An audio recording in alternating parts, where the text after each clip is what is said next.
This is a motivational message that I wrote to myself last year when I started a new journey, because sometimes you just have to encourage yourself in the Lord.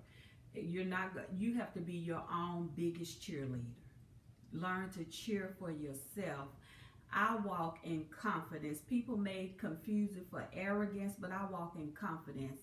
I don't care who don't cheer for me, who's not rooting for me. I'm going to be my own biggest cheerleader. I'm going to cheer for myself. So I wrote this on days when I was feeling overwhelmed, and days I was feeling like, oh my gosh, what this is a lot. What have I gotten myself into? And on days when I didn't feel like doing what I knew I needed to do. So I'm going to share this, and hopefully it'll help you too. It says, and this is personal accountability. We can't blame and point the finger at everybody else. Sometimes we have to, well, not sometimes, all the times, we need to reflect on self. We need to look at ourselves and see what it is we're doing wrong and what we need to change about ourselves in order to be productive and successful. So I wrote this out, and I would say it every day. Today, I bind laziness, procrastination, apathy, negativity, unproductiveness, old mindsets, negative self-talk, past and current negative words spoken over my life, and anything trying to stand in the way of my dreams. Today, I will get things done. Today, I will be productive, effective, fruitful, and successful. Today, I walk by faith, not by feelings. And I had to constantly tell myself that, because coming from where I came from, negativity was a way of life. What you couldn't do was always, you know, told to you rather than encouraging you what you can do.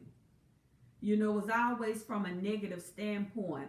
And I don't care how old you are, how old you become, those words still stick with you. They still stay in your mind, and you have to overcome that. You can't let those words become, you can't give them life.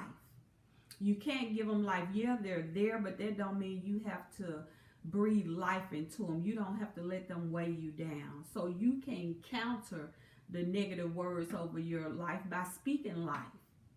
The power of life and death is in the tongue, so you have to encourage yourself. Just because people spoke negativity over you in your past, or they speaking negative over you now in your present, that doesn't mean that you have to settle for that. You speak life over yourself. Counteract that negativity with positive words. Speak over yourself. Encourage yourself in the Lord. You have to do it for you. I have a sign on my wall that says, girl, do it for you. Push yourself. No one is going to do it for you. And I have to remind myself that daily, my success or failure depends on me.